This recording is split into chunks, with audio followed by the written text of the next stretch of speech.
এজন ল'ৰাই ব্যৰ্থতা আৰু হতাশাত ভুগি নিজৰ দেউতাকৰ কাষলৈ আহি ক'লে, দেউতা, জীৱনটো বৰ কঠিন যেন অনুভৱ হৈছে।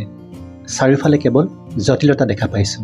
তেতিয়া দেউতাকে এপদ এপদকৈ এটা গাজৰ, এটা ডিম আৰু অলপমান কফিৰ গুটি তেওঁৰ হাতত দিলে আৰু সকলোবোৰ জুইৰ ওপৰত থকা চচটোৰ উতলা পানীখিনিত দিবলৈ ক'লে। কথামতে কাম। অলপ সময়ৰ পিছত দেউতাকে চচপেনটো জুইৰ পৰা নমাই বস্তু কেইপদ উলিয়াই পৰীক্ষণ কৰি ক'লে, চোৱা, গাজৰটো কেঁচাতে যিমান কঠিন আছিল এতিয়া তাতকৈও নৰম হ'ল। ডিমটো কেঁচাতে যিমান নৰম আছিল এতিয়া তাতকৈও কঠিন হ'ল। আৰু কফিখিনিয়ে গোটেই চচত থকা পানীখিনিকে নিজৰ ৰঙেৰে ৰঙীন কৰি দিলে। দেউতাকে মিঠা হাঁহি এটা মাৰি ক'লে, জীৱনৰ বাটত সমস্যা, প্ৰত্যাহ্বান, দুখ, কষ্ট এই সকলোবোৰ আহিব, কিন্তু তুমি সিহঁতক কেনেকৈ ৰেছপণ্ড কৰা, প্ৰতিক্ৰিয়া প্ৰকাশ কৰাৰ ক্ষমতা তোমাৰ হাতত আছে।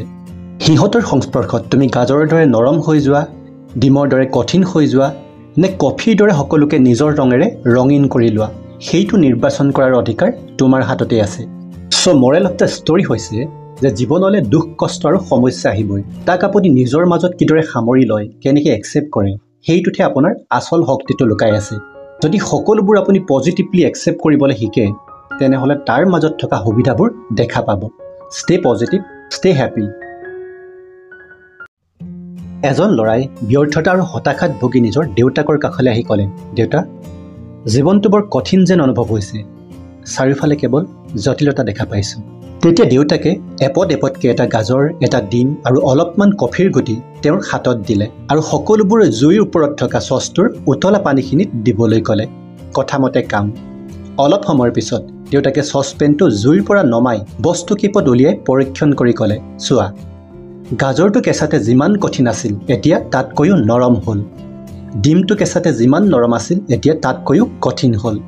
আৰু কফিখিনিয়ে গোটেই চচত থকা পানীখিনিকে নিজৰ ৰঙেৰে ৰঙীন কৰি দিলে। দেউতাকে মিঠা হাঁহি এটা মাৰি ক'লে, জীৱনৰ বাটত সমস্যা, প্ৰত্যাহ্বান, দুখ, কষ্ট এই সকলোবোৰ আহিব, কিন্তু তুমি সিহঁতক কেনেকৈ ৰেছপণ্ড কৰা, প্ৰতিক্ৰিয়া প্ৰকাশ কৰাৰ ক্ষমতা তোমাৰ হাতত আছে। সিহঁতৰ সংস্পৰ্শত তুমি গাজৰৰ দৰে নৰম হৈ যোৱা, ডিমৰ দৰে কঠিন হৈ যোৱা, নে কফিৰ দৰে সকলোকে নিজৰ ৰঙেৰে ৰঙীন কৰি লোৱা, সেইটো নিৰ্বাচন কৰাৰ অধিকাৰ তোমাৰ হাততে আছে। চ' মৰেল অফ দ্য ষ্টৰী হৈছে যে জীৱনলৈ দুখ, কষ্ট আৰু সমস্যা আহিবই। তাক আপুনি নিজৰ মাজত কিদৰে সামৰি লয়, কেনেকৈ একচেপ্ট কৰে, সেইটোতহে আপোনাৰ আচল শক্তিটো লুকাই আছে। যদি সকলোবোৰ আপুনি পজিটিভলি একচেপ্ট কৰিবলৈ শিকে, তেনেহ'লে তাৰ মাজত থকা সুবিধাবোৰ দেখা পাব। Stay positive, stay happy.